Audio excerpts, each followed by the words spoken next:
Good morning, everybody. Welcome back for installment of Scott's Selections here for Saturday, January 4th. For again, today's play of the day. Quick recap what happened yesterday. Had a loss in hockey with the Canadiens money line at minus 118 on FanDuel.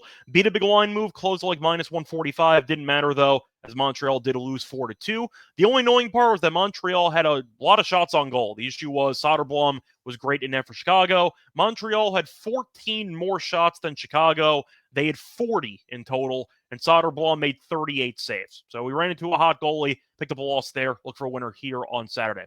For the next play, the one to remind me once again, more plays on the website. So when you go to the website, the promo code WEH45, you can record purchase. Plus, a reminder, hit the like button. You can also subscribe to the bell to get notified there's an episode. And for the extra play, going to college football, going to look at a bowl game between Buffalo and Liberty. This is the Bahamas Bowl, taking place at 11 a.m.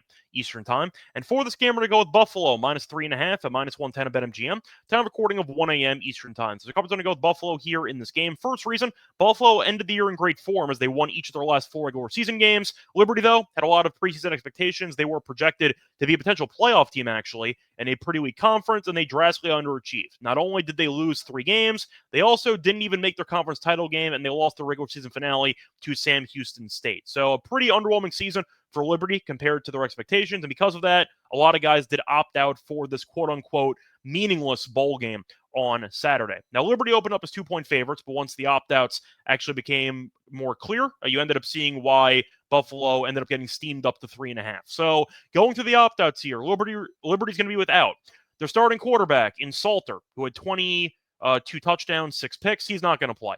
Starting running back Cooley, who had 13 rushing touchdowns and 1,200 yards. He's not going to play either.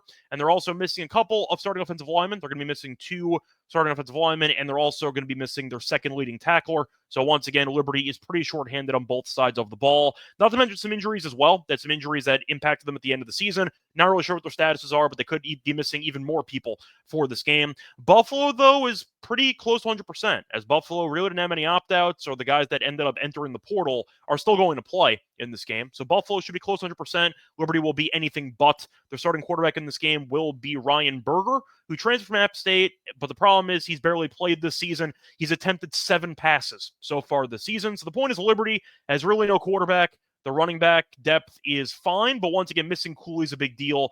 Missing a couple of starting offensive linemen also won't help. And they're missing a couple of potential key pieces defensively, whether it involves injury or opt-outs. Buffalo, though, I think played well to end the year. I do think that this team was kind of peaking at the right time, and I do think it's going to carry over into this game. But they're motivated. They want to be here based on who is still here. No opt-outs, which is pretty important to me. Liberty, though, had a bad year for their expectations, and a lot of guys did end up leaving the program.